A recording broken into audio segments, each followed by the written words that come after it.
이번 한 주간 우리는 주님이 주신 명령에 대해서 우리 함께 묵상하고 있었습니다. 자, 우리 다시 한번 생각해 볼까요? 뭐죠? 서로 사랑하라고 명령하셨고, 또 복음을 전하라고 명령하셨고요. 또 기도하라고 명령하셨고, 또 어제는 섬기는 자 되라라고 하는 명령을 묵상했습니다. 자, 오늘은 우리 이번 주 마지막으로 준비하며 살라. 준비하며 살라라고 하는 주님의 명령을 우리 묵상하겠습니다. 어렸을 때에 학교 운동장에서 친구들하고 뭐 피구라든지 발야구라든지 또 오징어 게임이라든지 뭐 이런 거 할 때가 있었어요. 자, 그런데 이걸 하려면 운동장에 선을 그어야 돼요. 근데 선을 그을 때 어떻게 하냐면 이게 주전자에다가 물을 떠다가 이제 이렇게 선을 긋고 하잖아요. 이제 그렇게 합니다. 자, 그런데 선을 이렇게 반듯하게 그어야 됩니다. 반듯하게 그어야 되는데 그 요령이 있어요. 그러니까 바로 앞에 이렇게 땅을 보고 이렇게 주전자에 물을 이렇게 부으면서 가면 나중에 이렇게 뒤를 보면 막 삐뚤빼뚤해요. 삐뚤빼뚤해요. 그렇게 하면은 안 돼요. 이제 어떻게 해야 되냐면 저기 내가 이제 거기 끝까지 가려고 하는 그 지점 있잖아요. 그 지점을 딱 보고 그리고 또 천천히 가면 또 흔들흔들 거리니까 거기 끝 지점을 딱 보고 냅다 뛰어가면서 물을 쫙 부고 이제 나가야죠. 그러면은 쫙 이렇게 똑바로 이제 글 수 있는데요. 자, 여러분, 우리 인생도 마찬가지입니다. 어떤 사람들은 이리 왔다 저리 왔다 하면서 계속 방황을 하면서 살아요. 자, 왜 그럴까 생각해 보면 바로 눈앞에 있는 그 현실만 보고 살기 때문입니다. 자기 눈앞에 다가온 그 현실, 그 상황에 따라 움직여가는 거예요. 뭐 이런 상황이 오면 이렇게, 저런 상황이 오면 저렇게, 뭐 이렇게 상황에 따라서 그냥 내 눈앞에 다가온 그 상황에 따라서 살다 보니까 계속 왔다리 갔다리 하면서 삶이 일정하지 않고 이리 왔다 저리 왔다 삐뚤빼뚤한 인생을 살게 되어지는 거죠. 우리 성경 인물 중에 누구를 한번 생각해 볼 수 있냐면 바로 야곱의 인생, 야곱을 한번 생각해 볼 수가 있습니다. 그는 현실만 보는 사람이었어요. 그는 둘째로 태어난 서러움이 있었죠. 그래서 장자권, 쌍둥이로 태어났지만 그 몇 분 사이에 늦게 태어난 것으로 인해 가지고 장자권, 축복권을 잃어버린 그런 서러움이 있었어요. 그래서 그 자기에게 주어진 그 현실을 어떻게 좀 이겨보려고 그 장자권을 뺏으려고 하는 것에 집착을 하게 되어지죠. 그 때문에 어떻게 해요?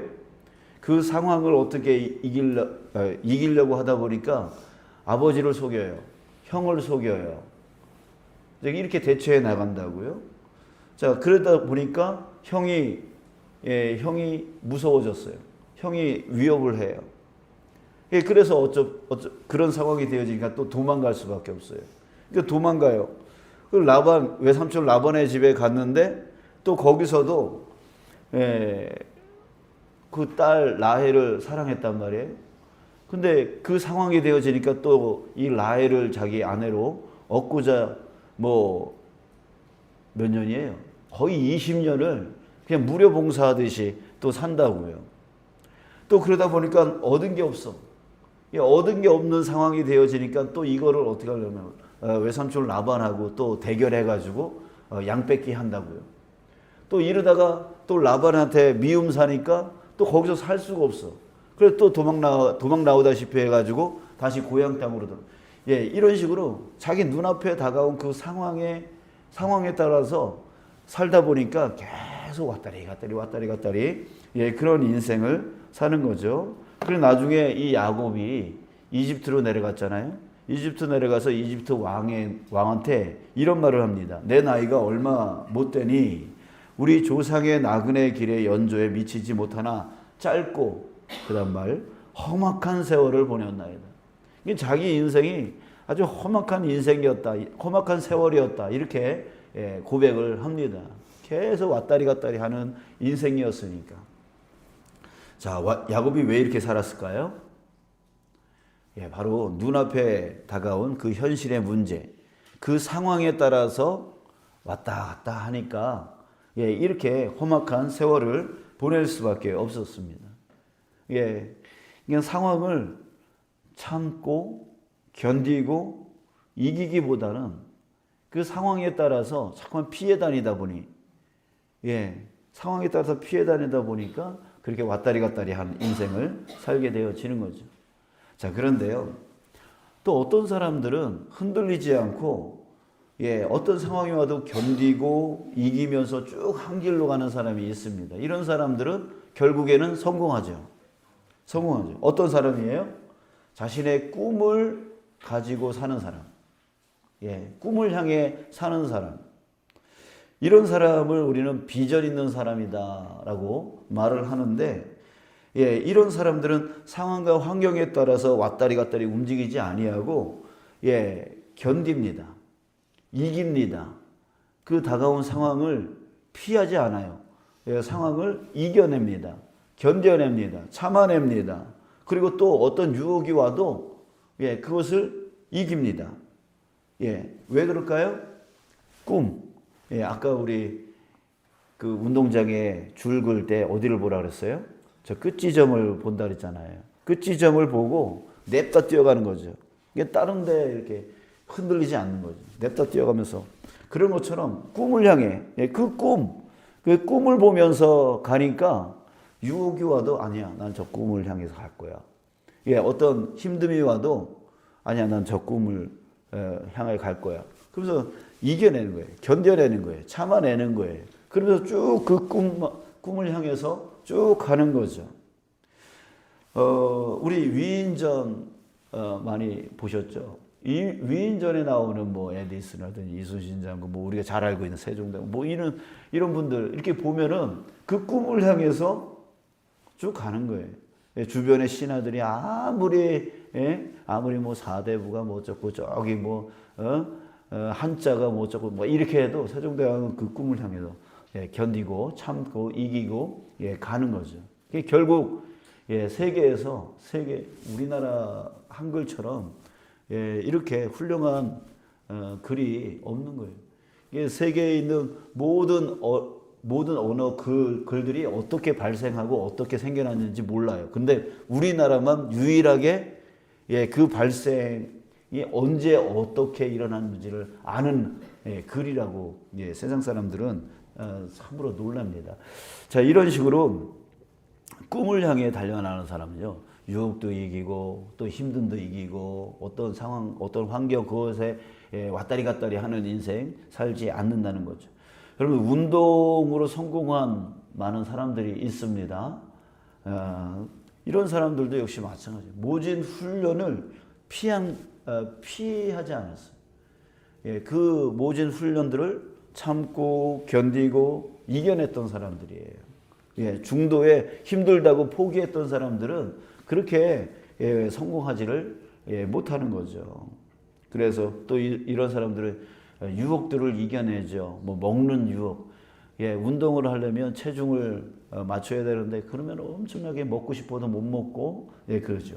노는 거. 친구들 다 놀러 가고 있을 때 이들은 놀지도 못하고 또 쉬지도 못하고 그런 거 다 유혹들 이겨냅니다. 자, 왜? 꿈을 이루기 위해서. 그 꿈을 향하여 그 꿈을 보면서 살아갔던 거예요. 그리고 나머지 것들은 다 쓸데없는 것으로 여기고 그것들은 포기했던 거죠. 자, 예수님은 우리에게 우리가 반드시 바라봐야 될 비전이 있다라고 오늘 말씀하십니다. 36절에서 그 날과 그 때에 대해서 말씀을 해 주시는데요. 그 날과 그 때는 무엇입니까? 37절 39절에 보니까 인자의 임함도 그러하리라 이와 같으리라 라고 합니다. 바로 그날 그때는 뭐예요? 인자가 임하는 날입니다. 인자가 임하는 날. 즉 예수님이 다시 오시는 날이에요. 바로 재림의 날인 거죠. 예, 이 날은 어떤 날입니까? 세상이 끝나는 날이에요. 세상이 심판받는 날이에요. 예, 온 세상에 있는 모든 사람들이 하나님 앞에서 심판받는 날, 세상이 끝나는 날, 멸망의 날, 예, 그런 날입니다. 그래서 우리 자신이 종국적으로 천국과 지옥이 결정되는 날이에요. 예, 이 날이 예수님이 이 날이 반드시 올 것이다라고 말씀해주고 있어요. 우리에게 그 비전을 제시해주고 있단 말이에요. 그러기에 우리는 또 우리뿐만이 아니라 세상에 있는 모든 사람들은 우리 자신의 그 운명이 결정되어지는 이 날을 반드시 바라보며 살아야 된다는 거죠. 예, 살아야 된다. 예수님은 또 그 날에 대해서 한 가지 특징을 말해주고 있는데요. 예, 어떤 특징이 있습니까? 36절에 보니까 모른대요. 뭘 몰라요? 그날이 언제 올는지 모른대요.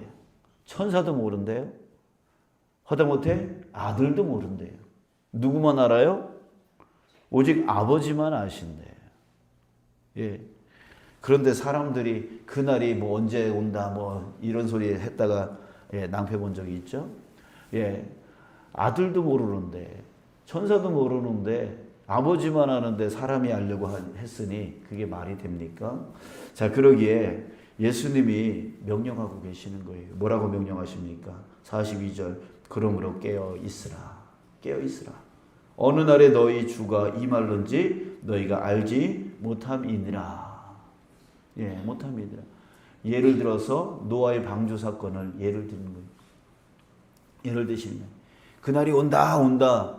아무리 떠들어대도 사람들이 예, 지할 일, 에휴, 그날이 뭐 오겠어. 설마 하다가 죽었잖아요. 예, 그러니까 깨어 있으라. 예수님께서 우리에게 명령하고 계십니다. 깨어 있으라. 깨어 있으라. 여러분들은 깨어 있으십니까? 지금 깨어 있으세요? 예, 오늘 이 시간에 나왔으니 깨어 있는 것일 수 있겠죠?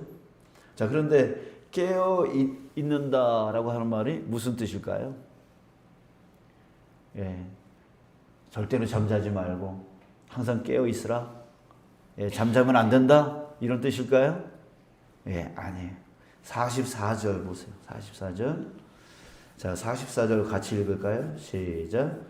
이러므로 너희도 준비하고 있으라. 생각하지 않은 때에 인자가 오리라. 예, 뭐예요? 깨어 있으라가 예, 준비하고 있으라라고 하는 표현으로 또 쓰십니다. 준비하라는 거예요. 준비해야 된다는 거예요. 이게 깨어 있는 삶이에요. 우리 그러잖아요. 뭐 아까도 얘기했지만 또 예를 들어보면 기말고사를 준비하는 학생이 있어요. 그러면 어떻게 해야 돼요? 기말고사에 초점을 맞춰서 자기 스케줄을 짜야 되겠죠. 공부는 어떻게 하고 뭐 무슨 과목을 공부할 거고 등등의 그 스케줄을 짜고 그거대로 이제 공부를 하겠죠. 또 더 열심히 하겠죠.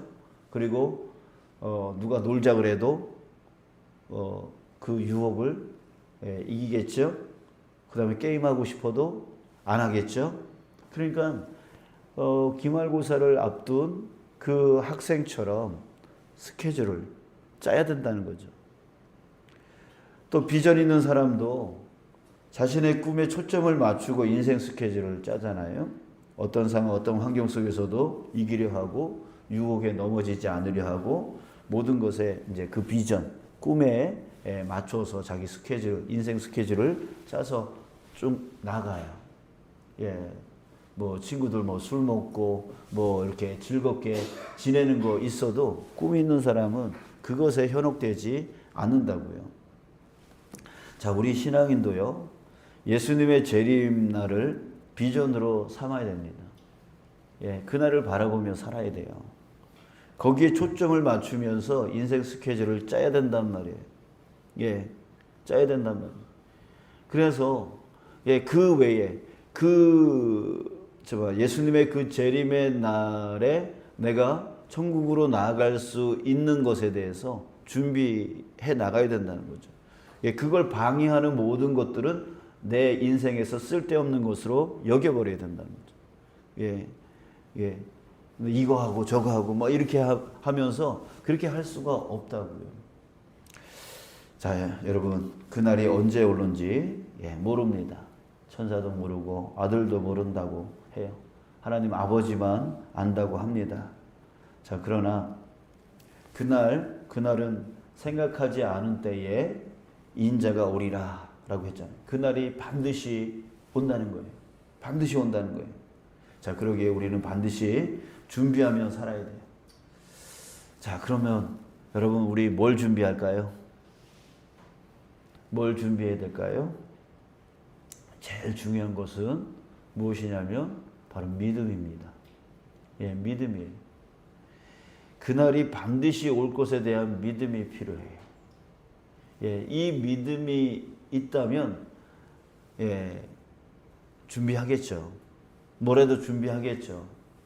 근데 노아의 홍수 때를 보면 사람들은 믿지 않았어요. 믿지 않으니까 그저 이거 하고 저거 하고 이렇게 하다가 결국은 마지막 때까지 그러고 있다가 결국 구원받지 못한 거잖아요. 여러분, 믿으시길 축복합니다. 아멘.